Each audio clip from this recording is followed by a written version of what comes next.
Hero की दुनिया में जब नाम लिखा गया तो एक सितारा जमाने से जुदा चमका, जिसके तेवर में शेर की दहाड़ थी और आंखों में इश्क का समुंदर गहरा था। दोस्तों, ये कहानी है धर्मेंद्र की, वो नाम जो सिर्फ एक अभिनेता नहीं बल्कि एक जज्बात है।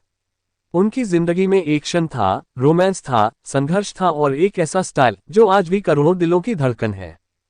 पर क्या आपको पता है, धर्म जी की जिंदगी में कुछ ऐसे राज छिपे हैं जो शायद आपने पहले कभी नहीं सुने होंगे। एक ऐसा ट्विस्ट जो आपको इस वीडियो के अंत तक बांधे रखेगा। तो बस वीडियो को पूरा देखिए, लाइक कीजिए, शेयर कीजिए और चैनल को सब्सक्राइब करना मत भूलिए, क्योंकि ऐसी कहानियां सिर्फ यहीं सुनने को मिलेंगी। जो बीत गया है वो अब दौर ना आएगा, इस दिल में मैं जट यमला पगला दीवाना। देओल फैमिली हिंदी सिनेमा में काफी चर्चा में रही है और अब भी है। देओल फैमिली की बॉलीवुड में शुरुआत दिग्गज एक्टर धर्मेंद्र के जरिए हुए थी। इसके बाद उनके बेटे सनी देओल और बॉबी देओल आए। वहीं धर्मेंद्र के पोते करण देओल भी बॉलीवुड में काम कर चुके हैं। धर्मेंद्र को हिंदी सिनेमा में काफी प्यार और सम्मान मिला है। वहीं उनके दोनों बेटे सनी देओल और बॉबी देओल भी पिता से काफी प्यार करते हैं और उनका बेहद सम्मान करते हैं। लेकिन बॉबी जब बहुत छोटे थे तब उन्हें अपने पिता धर्मेंद्र से नफरत होने लगी थी। पिता और बेटे के बीच का रिश्ता बिगड़ने लगा था। आइए जानते हैं कि ऐसा कब और किस वजह से हुआ था। 18 की उम्र में पिता से नफरत करने लगे थे बॉबी देओल महज 18 साल की उम्र में अपने पिता धर्मेंद्र के खिलाफ हो गए थे। छोटी उम्र में ही बॉबी को धर्मेंद्र से नफरत होने लगी थी। आपको बता दें कि जो किस्सा हम आपको सुना रहे हैं उसका खुलासा खुद बॉबी देओल ने न्यूज 18 को दिए एक इंटरव्यू में किया था। मेरा और पापा का रिश्ता सबसे बुरे दौर से गुजर रहा था। बॉबी ने इंटरव्यू में बताया था कि मैं 18 साल की उम्र में पहली बार डिस्को गया था। उसके बाद मेरे अंदर एक विद्रोह की भावना पैदा हो गई थी। पापा हर बात के लिए टोकते रहते थे। मुझे ये पसंद नहीं था। मैं खुलकर जीना चाहता था। सालों तक मैं अपने माता पिता की हर बात टालता रहा। मैं अपने पिता की बातों को नजरअंदाज कर देता था, जबकि वो मुझे केवल मेरी भलाई के लिए ही बातें समझाते थे। पर मैं अंधा हो गया था और मैंने ठान लिया था कि मैं उनकी बातें न सुनूंगा और न मानूंगा। ये वो वक्त था जब मेरा और पापा का रिश्ता सबसे बुरे दौर से गुजर रहा था। अरे रुको, अगर अभी इस वीडियो को छोड़कर जा रहे हो तो समझ लो एक ऐसा राज मिस कर दोगे जो शायद किसी ने अब तक नहीं बताया। धर्म जी की जिंदगी का वो अनसुना किस्सा जो आपको चौंका देगा, लेकिन अगर आपने बीच में छोड़ दिया तो बस अफसोस ही रह जाएगा। सोच लो, क्या आप वाकई वो दिलचस्प कहानी मिस करना चाहते हैं जिसके लिए हमने इतना रिसर्च किया है? अगर हाँ तो जाए, लेकिन अगर नहीं तो वीडियो पूरा देखिए, लाइक करिए, शेयर करिए और इस चैनल को सब्सक्राइब करिए, क्योंकि ऐसी एक्सक्लूसिव स्टोरी आपको कहीं और नहीं मिलेगी। धर्मेंद्र से अलग क्यों रहती है ड्रीम गर्ल? बॉलीवुड की ड्रीम गर्ल हेमा मालिनी और धर्मेंद्र की जोड़ी को फैंस खूब पसंद करते हैं। दोनों की शादी को 43 साल हो चुके हैं। आज भी दोनों का प्यार उतना ही बरकरार है। मगर दोनों के फैंस को एक बात हमेशा खटकती है कि आखिर दोनों अलग अलग घर में क्यों रहते हैं।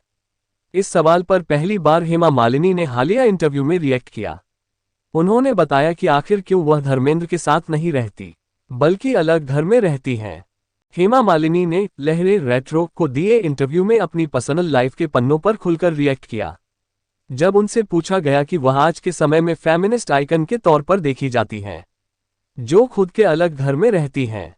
इस सवाल पर हेमा मुस्कुराती हैं और कहती हैं, फेमिनिज्म सिंबल कोई भी इस तरह का बनना नहीं चाहता है, बस ये तो खुद ब खुद हो जाता है। क्यों हेमा मालिनी ने बनाए धर्मेंद्र से दूरी? हेमा मालिनी ने कहा, कोई भी इस तरह की जिंदगी नहीं चाहता है। सबको अपने परिवार और बच्चों के साथ रहना पसंद आता है। कौन ही अपने परिवार से दूर रहकर भला खुश होता है?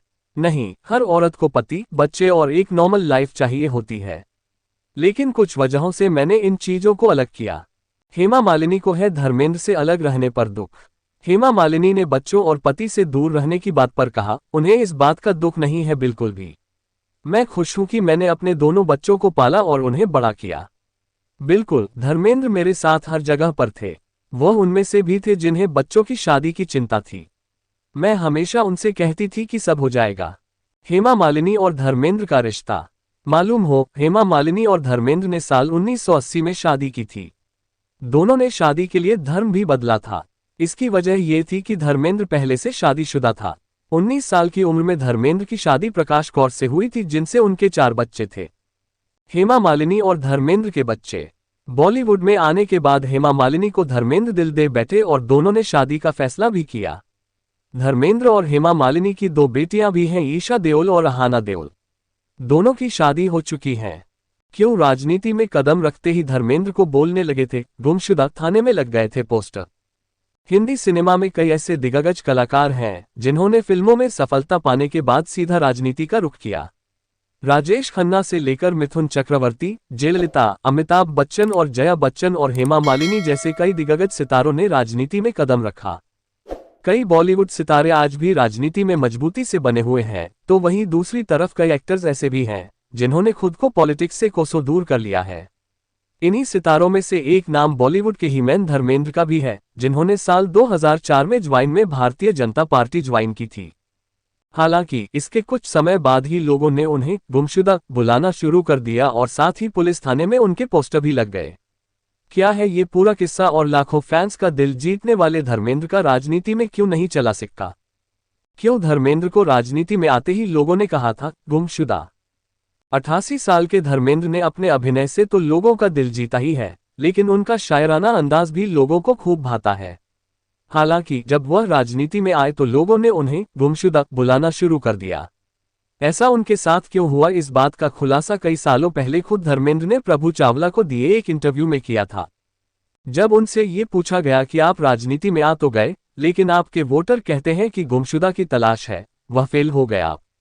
राजनीति से जुड़े इस सवाल का जवाब देते हुए धर्मेंद्र ने कहा था, मैंने कभी नहीं सोचा था कि मैं सियासत में कदम भी रखूंगा, लेकिन एक जुमला है, किसी सियासतदान का मेरे जैसे लोग नहीं आएंगे तो देश का उद्धार कैसे होगा, तो बस मैं भी यहाँ चला आया उद्धार करने।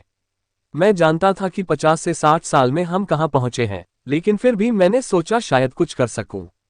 मुझे जो लोग गुमशुदा बुला रहे हैं वो भी ठीक है, मैं काम कर रहा था, दिल्ली में रहकर कर रहा था।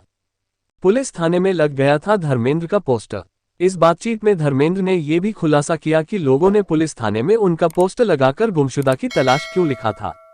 उन्होंने कहा, वो उन्होंने मेरी किसी फिल्म से लेकर लगा दिया था, फिर भी वहां के लोग मुझे बहुत चाहते हैं।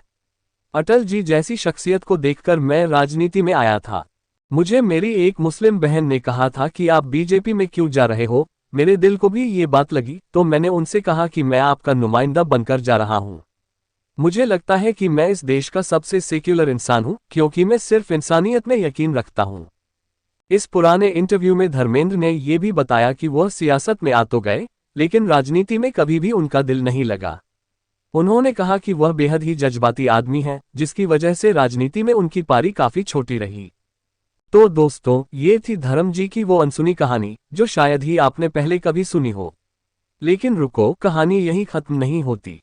अगर आपको ये वीडियो पसंद आया तो सोचिए, जब इस चैनल पर ऐसी कहानियां मिलती हैं तो आगे क्या आने वाला होगा। हम आपके लिए बॉलीवुड की ऐसी छुपी हुई कहानियां लाते रहेंगे जो बड़े बड़े चैनलों ने छिपा रखी हैं। लेकिन अगर आप इस वीडियो को यहीं छोड़कर जाते हैं बिना शेयर किए, बिना सब्सक्राइब किए, तो हो सकता है ये अनसुनी कहानियां आपसे छूट जाएं। और याद रखो, जो चीज एक्सक्लूसिव होती है वो हर किसी को नहीं मिलती। अगर आपको धर्म जी से सच्ची मोहब्बत है, अगर आप चाहते हैं कि ऐसे लेजेंड्स की कहानियां हर किसी तक पहुंचे, तो इस वीडियो को इतना शेयर करिए कि पूरा इंटरनेट इसे देखे। लाइक करिए, कमेंट करिए और चैनल को सब्सक्राइब कर लीजिए, क्योंकि अगली वीडियो में हम लेकर आ रहे हैं एक ऐसा खुलासा जो बॉलीवुड को हिलाकर रख देगा। अगर ये वीडियो वायरल नहीं हुआ तो कहीं ना कहीं एक सच्ची कहानी खो जाएगी।